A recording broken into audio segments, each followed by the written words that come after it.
This is Markose here. I'm your host for the most of the time here in sunny side Dubai. And I'm honored to have Dr. Max Lee in the building. He's one of the co-founders of Oort. And I just wanted to bring him on the show to talk about decentralized AI. And this is something new to me. So before we dive in the nitty gritty of what is decentralized AI and why does it matter in the blockchain Web3 space, first off, Dr. Max Lee, welcome to the show, sir. Hey, hello everyone. Thank you for the invitation. And it's my pleasure to share what we have been building in the past few years to the community, which is a decentralized AI, for humanity, basically. And we believe this is a very important topic down the road in the coming years. Yeah, I'm very happy to share all the information we have in hand right now with everybody. Oh, awesome. No, this is fantastic. It's quite cool. I got a chance to just, glance through what is Oort all about. You're combining decentralized storage with AI. And also on the part, you also guys are adding also privacy as well too, which is really fascinating. Before I got a couple of questions. I'm really curious about what is decentralized AI, because for me, I think of open AI, but when I go to the news feed and like some of the drama happening behind open AI, it's not really open AI. I'm sure you're familiar with the backstory and stuff. That being said, I got a question from some of my folks. What is decentralized AI in your point of view, and how is it different than the traditional AI systems out there? Very good question, and I think this is a question for most of the people. Now it's like everybody understands that we are stepping into the AI world, right? So in the coming 3 years, I'm 100% sure that everybody in the world will be surrounded by tens of AIs in your daily life, right? And in that case, so the trust on this AI will become the most important thing, because you just like you must like say you're trying to find a girlfriend, a boyfriend, and how you guys build trust. So you must know, let's say your girlfriend, right? You must know, like, for example, her past experience and where she grew up and got educated or something like that, right? So and then you know her, and then you will have the trust on her, right? And then you can live with her, and then you can rely on her. So the AI is the same thing. So but the thing is, like, for now, all the well-known AI models or AI products are not transparent. So for example, like a ChatGPT and the Sora, right? So they're all built based on centralized AI. Means like from the full AI lifecycle, including the data collection, data pre-processing, model design, model training and fine-tuning, and the last stage, model deployment. So for now, for the centralized AI, every single stage is done within the centralized entity and within their centralized data center. And for example, like a ChatGPT or Sora, right? I have no idea where they got data for training. For example, Sora, True. Very true. And I have no idea about their model, because their model is not public, right? It's not open source. I have no idea what's the methodology they use for training, and I have no idea where the model is deployed for people to use, right? Must be in their open AI data center somewhere. So how they pre-process this data for as a data set for this model training, I have no idea. So it's a completely black box. So if that is the case, how can I trust that model? How can I, let my daughter or my kids to use Sora to produce videos for her daily use, right? So possible that model is highly biased. It all depends on what data they use for training, right? Just like what the information you feed to the baby for baby to learn, right? The information could be very biased. So, but that is a problem for centralized AI. I think one of the key problems. The centralized AI has many problems, but that's a key problem in my view. So you must trust this AI, and then you use it. If you don't have trust, no matter how powerful or how strong the AI could be, you will not use it, right?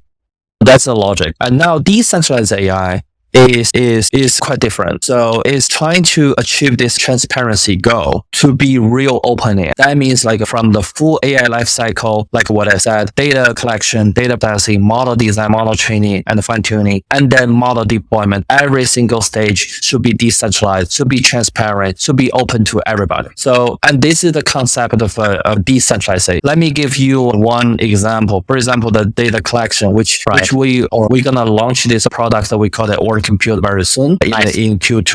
So for data collection and data pre-processing, so we're going to ask everybody to join the game using just your phone or a PC. And you can help contribute data and then pre-process the data using your phone. Although it's very limited power, you cannot use your phone to train a model, but you can use your phone to smartphone to help collect and pre-processing the data. So that's capable. So for example, like Sora, right? Yeah. So we can all contribute a video. I can take a video of my neighborhood, my backyard, and then I upload it, or my family, right? And then I pre-process the data, and then I upload data to Sora model for training. So by doing so, the Sora model is going to collect all the data from all the world, from everybody in the world. So, the data source is most likely is not biased, right? It's pretty massive. And also all this data, training data will be recorded on blockchain. Means like no one can manipulate it. And then if the model is trained based on these data from everybody from the world, all over the world, then when you use this model to produce any video later on, you know that, oh, this model is trained based on this data, right? From everybody in the world, and it's not biased, right? And it's massive. And then I can trust this guy because I know where this AI model, like where the data, they got the data and how they process the data and how this model is trained and where the model is deployed. So I know everything, and then I trust this model. So it's the true open AI, is not closed AI. So that's how we define the decentralized for, the transparency purpose. And at the end of the day, we're trying to build a trustworthy AI for humanity. That's our vision, basically. Oh, that's a beautiful vision. No, thank you for sharing that. I'm sure, like with all the news about the open AI and all the controversies and stuff, I am so glad that you guys are out there pushing for, a more trustworthy for everyone, not just for a select few, but for everybody. And speaking about trust, to me, especially being in the blockchain space, I wanted to talk about in relation to trust. We think of security and privacy. So, I guess my next question when it comes to decentralized AI, which you have talked about, and now how does decentralized AI enhance our privacy and our security compared to the centralized approach from the rest of the products or these AI products in the marketplace? How is that? Yeah, very, very good question. And that's the fundamental differentiator between the centralized AI and the decentralized AI. So the decentralized AI, as I said, for every single stage of the full AI lifecycle, we want it to be decentralized. We want it to be done at the user end. So by doing so, we can largely enhance the data privacy and the security. Let me give you this example. For now, let's say the example I just had, right? So you can use your phone to help collect the data and pre-processing the data, right? Let's say for Sora, right? You shoot a video of your neighborhood, your house, your living room, and your family. But the beautiful part is this: you will not this data to the cloud, to the model. So let's say to OpenAI. Yeah. So you will process the data using your phone, and then you just upload the processed results, which is for the AI model. So you don't need to upload the raw data, your picture, your video, something like that to the model, to the cloud, right? Yeah. So by doing so, that you 100% have your raw data in your phone, stay in your phone, and you just uploaded the processed results. But the processed results is a mass, basically. It's a vector. It could be a vector, embedding vector or something like that. It's all floating number, it's all mathematical stuff, which the AI can understand for training, right? So, but you do not disclose any privacy information of your picture, of your video, or something like that. So the pre-processing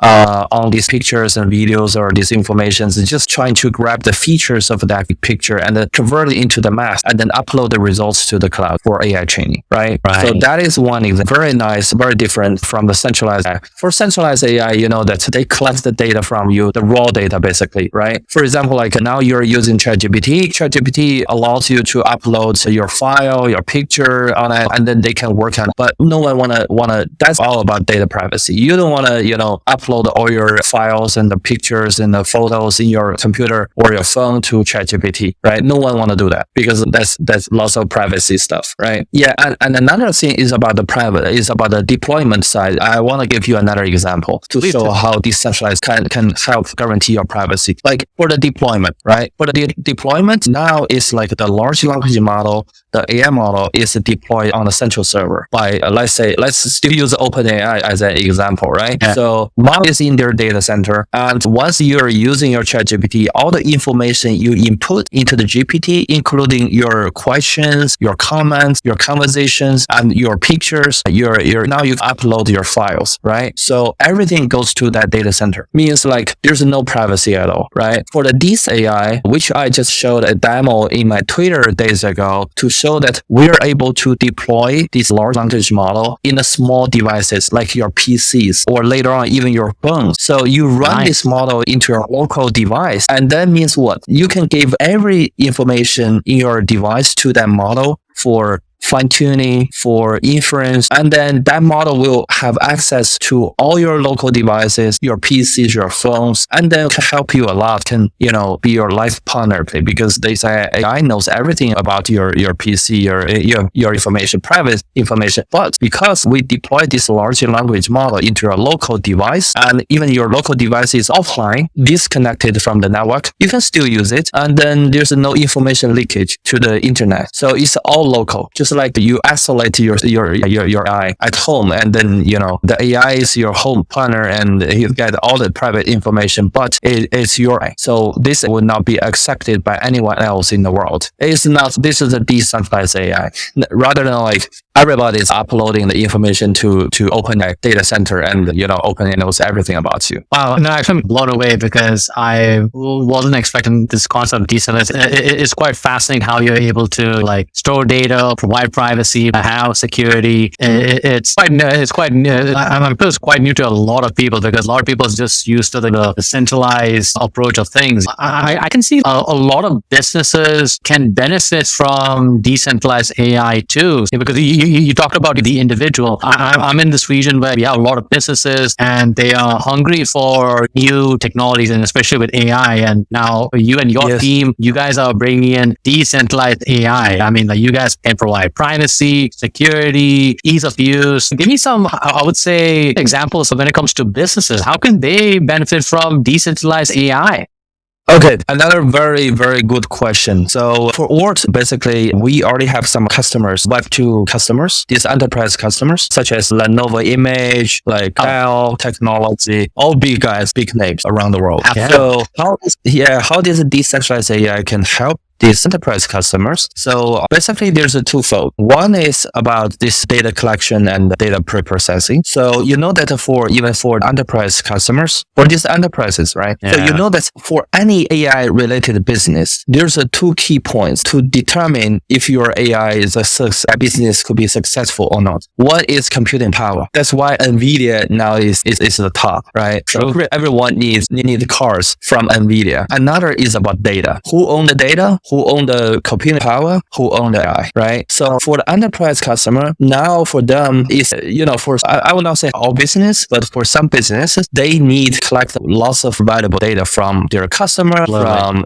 these individuals, right? And they may ask this individual to help process the data and then send data to the enterprise, and the enterprise can use that data to train their big model. Right. So, the decentralized AI is a very efficient channel for the enterprise customer to collect and pre-process data for their AI model. So rather than like for now, they don't have, the way they got their data is maybe from their own institutions, or they buy some data from certain institutions. For example, OpenAI, they may buy lots of videos from Hollywood. Who knows, right? That's possible. It's very possible, right? From Hollywood studios, right? Tons of studios there in Los Angeles, and it's very possible. How much they pay, we have no idea, right? But basically for OpenAI, if they want to use decentralized platform, basically they can collect a lot of data from videos, clips from individuals around the world, just like the example I gave, right? And another one is about the computing power. So for centralized AI, they need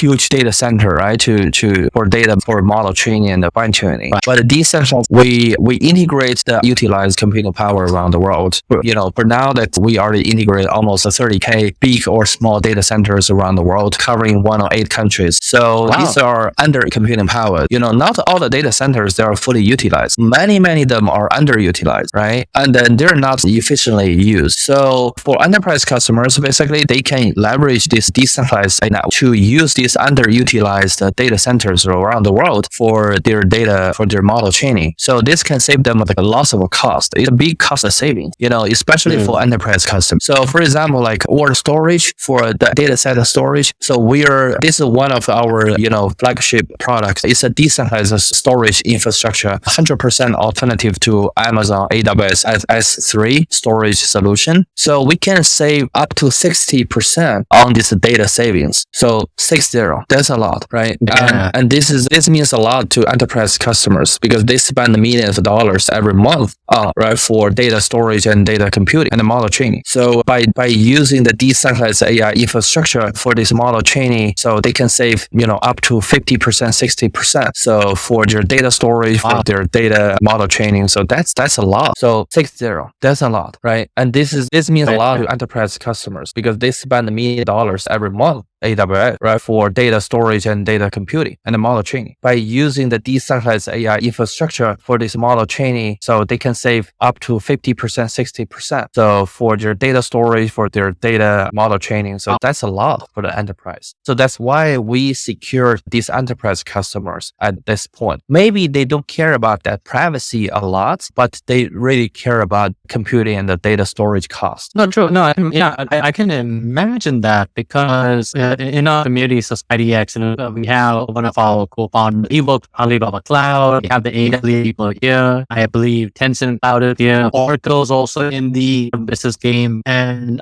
when I talk to some of the traditional businesses or corporate executives, they're definitely telling me that in terms of storage, the costs are going up. So it's 70% saving, 60% even more. Others, why? That's a significant savings for enterprise customers, especially for startups. That means even much more for them. Trust me. I think of startup friends love to talk to you guys because we do have a lot of startups here in Dubai. Many of them are, in the blockchain space. They're also doing tech stuff. So definitely do require cloud computing solutions just like yours. So that being said, but we covered privacy, covered security, covered the user experience, and definitely want to connect later with the block. But one thing that kind of came to my mind is like AI and web technologies. Scalability with decentralized systems poses a challenge. So I guess how does Oort address those challenges? You mean the scalability? Yeah, especially in the crypto space or in the blockchain space, decentralization is such an important thing. But one of the challenges a lot of the decentralized systems have is scalability. I guess your case for Oort, how does Oort deals with scalability concerns in terms of data sets and high computational demands. I hope I asked that question. I understand your question. That this scalability is always a topic discussed in the blockchain space, especially layer ones. Yeah. And scalability for decentralized AI is another key differentiator from the centralized AI, basically. And this is the key advantage of a decentralized AI. The basic idea is we push the computing and the storage tasks from the centralized servers. So the edge means like to the user and the devices. So this is the basic logic and the fundamentals. Maybe you saw the news that, for example, like a ChatGPT, right? So ChatGPT, they've raised the new user registration for quite a while because they got lots of new users coming to them every day and their server cannot afford it, right? And then they have to the new user registration for months, and then they improve their infrastructure, centralized infrastructure, and make sure that their capacity can be improved, and then to serve more users, and then they open the new user registration again. So that is exactly the problem for the scalability problem for the centralized AI, because everything is centralized, right? You need to keep improving your centralized data center, make it huge and bigger and more capable of taking care of more users, right? Yeah, but decentralized AI, that's a nice part. Like what I said, we, from the data collection and the model training, and especially the data deployment, we push data into your own devices rather than like you have to every request you send the AI, your request goes to the data center, the centralized data center. No. So your request, you worked with your, just on your PC only. So everything is in your PC. The model is in your PC. So all your request goes to in your PC only, and even do not need to go to the internet. So by doing so, we are able to deploy all these large language model into PC or your phone. Imagine that there's no scalability issue at all. We can serve 1 million people. We can serve 1 billion people because model just in your phone. Yeah, there's no scalability issue at all. And then, yes, that's another beautiful part of a decentralized AI, to be honest. So that's why that even for some Web2 companies, they're trying to push this large language model into the user's devices. For example, like 2 months ago, Nvidia, they are successfully running a large language model using a card only in a PC. So from this news, you can see that people are trying to push along this line down the road. And you see the news from Dell, right? So which is our partner. So Dell wanna launch in the coming year. Means like they are trying to deploy the AI model, the large language model into your PC. The same concept it's the concept of decentralized AI, right? But for them, it's only that stage, the last stage, the deployment stage. They deploy that into a PC and sell it to you, and they call this PC, right? And then everything is in your PC only, even without any internet connection. You can still work with your AI. If that is case, there is no scalability issue at all. This is the trend. This is trending. And DAI, decentralized AI, in short, we call it DAI. And I will say going to be very revolutionary and disrupting the whole industry by pushing the slice, the result, everything to that. So that is a fundamental. Yeah. So no, I'm glad to learn more about decentralized AI. It reminds me of like I was learning about zero knowledge proof and like how it could revolutionize blockchain and balance privacy and compliance. So I'm feeling this sort of how we say if history does repeats, history kind of rhymes. And this is rhyming with decentralized AI. And I'm so glad you have on the Trustworthy side because you guys come up with a kind of like a novel, innovative approach in dealing with growing demand. And this is going the demands of handling AI, large AI applications will keep on growing. So you got to be more effective. So that being said, interoperability. A friend of mine just sent me a question about when it comes to decentralization, right? Oh, I guess in this case, interoperability is vital for creating these AI solutions with existing infrastructure. So the question for Oort to you, Dr. Max Lee, is how does Oort ensure compatibility, interoperability with other systems, both within its ecosystem and in the broader AI landscape? What are your thoughts? It's a very nice question. This is what we are thinking at Oort. So first of all, we don't view ourselves as a competitor to these centralized AI companies. Let's say OpenAI, for example, or Google, right? So we are a partner and we are complementary to them. For example, from technical perspective, this requires the interaction between our technology and the centralized AI technology, right? Let me give you one example. For example, like OpenAI, they already have a data center and they have a superpower for AI model training and fine tuning. And they have their own methodology to make the whole process efficient, right? And effective. So they are mature. They have a great team, everything, great technology, great architecture, everything. So we don't want to like say, oh, what you're building is not making sense. We're going to build everything from scratch.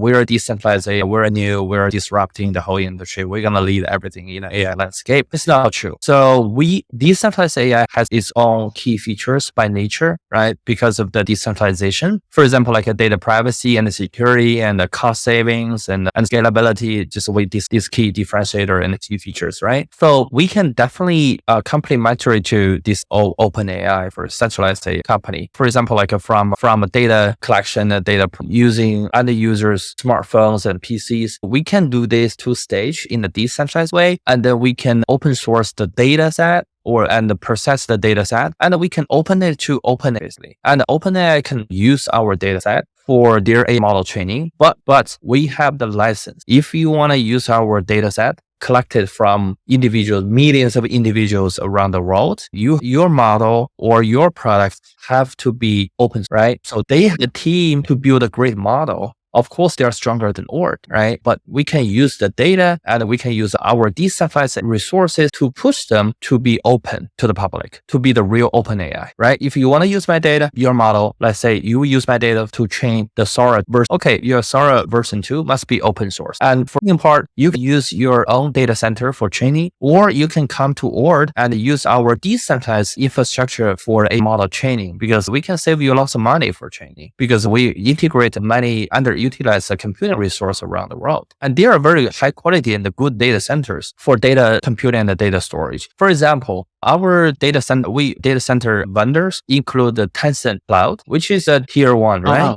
And Seagate, Seagate, right? So The data storage, we integrate Seagate live around the world. They are our vendors. They are our nodes in our networks. They are all very high quality. OpenAI or Google, they can definitely use this cloud, underutilized cloud for their AI training. So so these are the examples I want to share to say that we are not competing with decentralized AI companies. We want to be complementary to them and work together to make a transparent AI and trustworthy. And from the technical perspective, the interoperability is not the issue because that's our decentralized AI technology will always be we call it backward compatible with the current AI architecture. So there's no problem at all. Oh, good. This is really good stuff. Glad to hear that.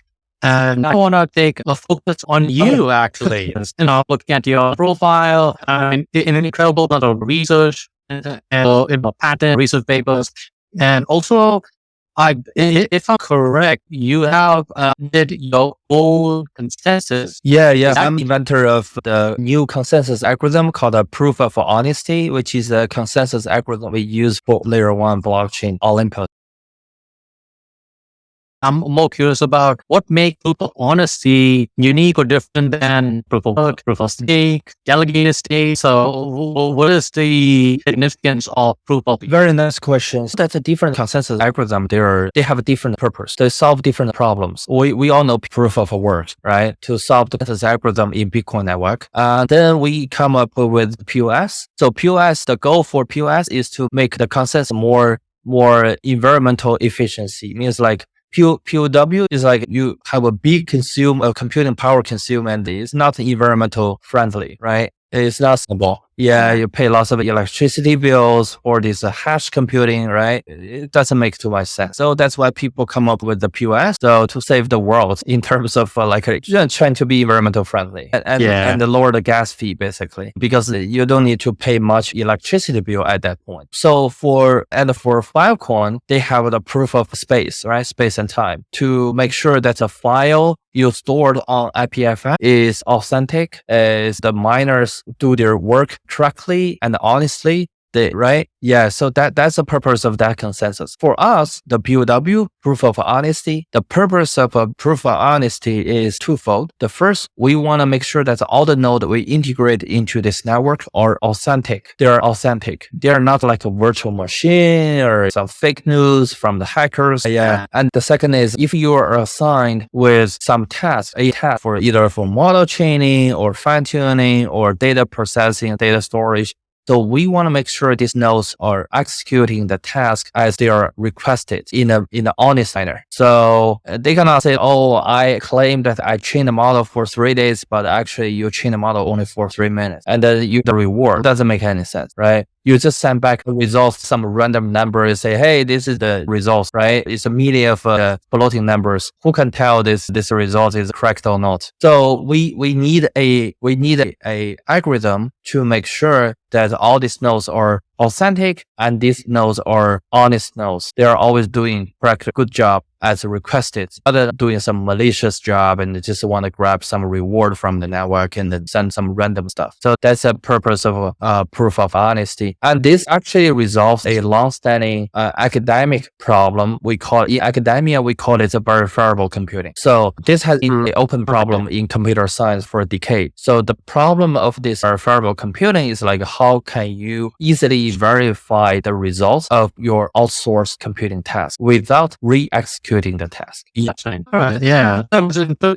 interesting because what I'm like, from my simple point of view, what I'm getting for proof of honesty is It's just basically this. It's just this tool of actually in the ecosystem free from that. Basically, that's it. Yeah. There are tons of hackers and trying to do something bad. That's we've been running for 3 years, right? Almost 3 years. And we have launched the 3 testnet, especially in our, I still remember that in our first testnet, like launched 2 years ago, there's a lot of virtual machines. So people just started using their laptop and create a lot of using one laptop to create 10 or 20 virtual machines with very high capability, compute and storage capability, but that's all fake. And then they connected this machine, their laptop virtual machines to the network and they claim the reward and they claim that they can help do the AI training. But of course, that is all, it's a laptop. It can do nothing on training, right? And then they it's the job, and then they do the job. They do the job, and then they randomly send back some random results. And yeah, so that's how people do. Very impractical. Yeah,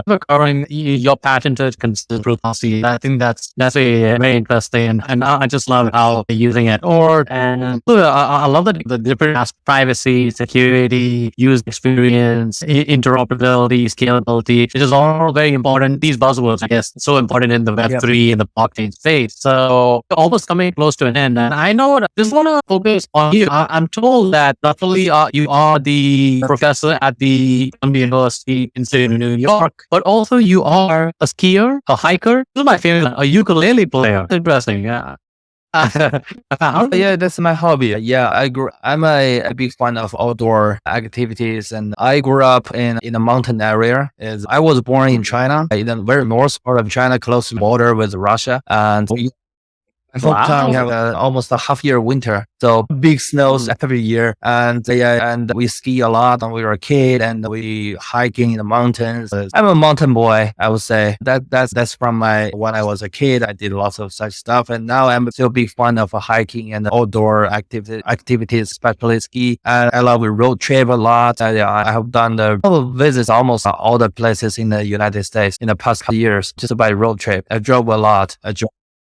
Yeah, even when I visit other countries, like I usually rent a car and do the road trip, Thailand and European countries and even Middle East. I'm a big, I want to dive into the real people's life. Rather, I want to walk into the neighborhood and talk to the local native people. So that's a part of the fun, the road trip. But now I'm trying to allocate my time, but the work is always busy, super busy. I'm trying to still allocate some time for my hobbies. Yeah. I play music, play ukulele, and I like photography. There's lots of other fun stuff in my life. That's good. I'll tell you what. I think once more people know about your leadership when it comes to decentralized AI, I'm actually very curious to learn more about decentralized AI and what does it do. I think there'll be more people who will take off some things from your plate. So you could play some ukulele, do some road trips. Definitely, we'll work something out. But speaking about hiking, you're in the New York area, right? Is that correct? Hiking, New York has no mountains. I would say New York only have hills.